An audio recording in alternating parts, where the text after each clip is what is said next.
তে এতগুলা লোক দেখে বন্দুক দেখে সে প্যানিকড হয়ে গেছিল অনেক খুব সিভিয়ারলি।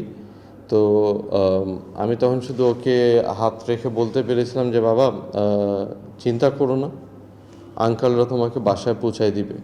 এর থেকে বেশি বলার আমি সুযোগ পাইনি। আর আমি তারপরে আসলে সত্যি জানতাম না তাকে সত্যি বাসায় পৌঁছানো হয়েছে কি না, কেন তারপর থেকে আমি বিচ্ছিন্ন। আমার পরিবারও জানে না এরপরে আমি বেঁচে আছি কি না, এখন যেরকম অনেকজন জানে না। তো এই ট্রমাটা আমার ভিতর থেকে কাটবে না, কেন আমি তখন প্রত্যেকদিন চিন্তা, যেটা বললাম যে প্রথমে এক সপ্তাহ পরে আমি ধরেই নিয়েছি আমার আর ফেরত নাই, এটাই শেষ।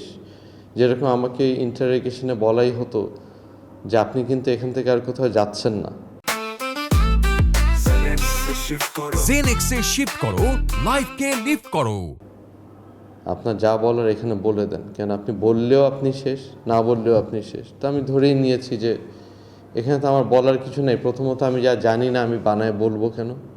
দ্বিতীয়ত আমি আমার বাপকে দেখে এসেছি যে বাংলাদেশ সেনাবাহিনীতে সার্ভ করেছে।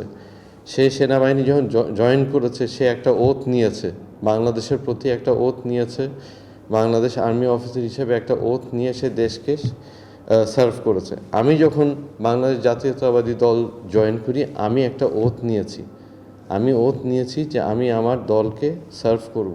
তো আমি তো আমার বাপকে দেখার যে শিক্ষা, আমি তো ওইভাবে আমি আমার দলের সাথে বেইমানি করতে পারবো না। তা আমি আমার দলের বিরুদ্ধে কিছু বলবো না, বলতে পারবো না, কারণ এখানে বলার কিছু নাই। আমাদেরকে শুধু তখন বলা হয়েছে ভোটের অধিকার আমাদেরকে মানুষকে অর্জন করে দিতে হবে। তো এই যে ট্রমাটা আমি ফেস করেছি ভিতরে বসেই, আমি 1 মাস আমার ইন্টারোগেশন গেছে, 1 মাস আমার শারীরিক নির্যাতন গেছে। 1 মাস পরে তারা আমাকে ডাকা বন্ধ করে দিয়েছে। 1 মাস পরে যখন ডাকা বন্ধ করে দিয়েছে, আমাকে লাস্ট ইন্টারোগেশনে আমাকে বলা হয়েছে যে আপনাকে অনেক প্রশ্ন করে যা বুঝেছি আপনি হয়তো কিছুই বলবেন না।